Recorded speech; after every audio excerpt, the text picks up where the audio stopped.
In the early summer of 1940, the situation for the Allied forces in Europe was dire. The rapid and relentless advance of German troops through France had cornered the British Expeditionary Force (BF), along with French and Belgian soldiers, in the small port town of Dunkirk, on the northern coast of France. Surrounded on all sides, and with the English Channel as their only escape route, the Allies faced imminent capture or annihilation by the Germans.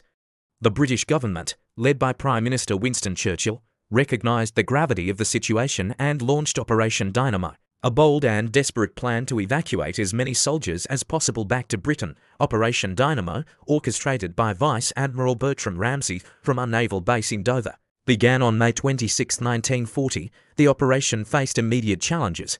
Dunkirk's beaches were shallow, preventing large naval vessels from approaching close enough to evacuate troops efficiently. Additionally, the harbour facilities had been destroyed by German bombers, further complicating the evacuation efforts.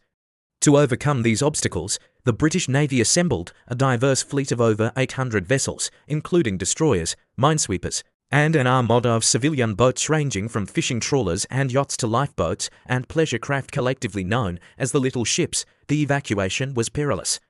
German forces bombarded the beaches and strafed the waters with aerial attacks, causing significant casualties and destruction.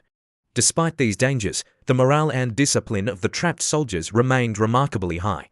Soldiers lined up on the beaches in neat queues, waiting for their turn to be ferried to the larger ships offshore or directly across the channel in the smaller vessels. The little ships played a crucial role, navigating through the shallow waters to transport soldiers from the beaches to the larger ships waiting further out to sea or directly back to Britain. Many of these civilian vessels were manned by their owners, who braved the treacherous waters and constant threat of attack to aid in the rescue effort. Over the course of 9 days, from May 26 to June 4, 1940, the evacuation continued under relentless pressure.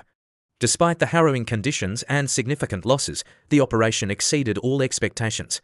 The initial goal of rescuing 45,000 soldiers was soon surpassed, with over 330,000 Allied troops evacuated by the end of the operation.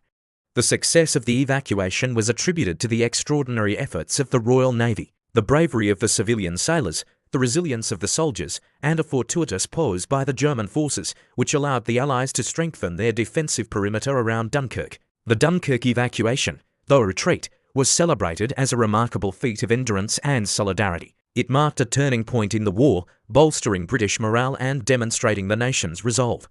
Prime Minister Churchill, in his famous speech to the House of Commons on June 4, 1940, encapsulated the spirit of the event with his stirring words, "We shall fight on the beaches. We shall fight on the landing grounds. We shall fight in the fields and in the streets. We shall fight in the hills. We shall never surrender." The miracle of Dunkirk, as it came to be known, not only saved a significant portion of the British Army, but also allowed the Allies to regroup and continue the fight against the Axis powers, ultimately leading to their victory in World War II.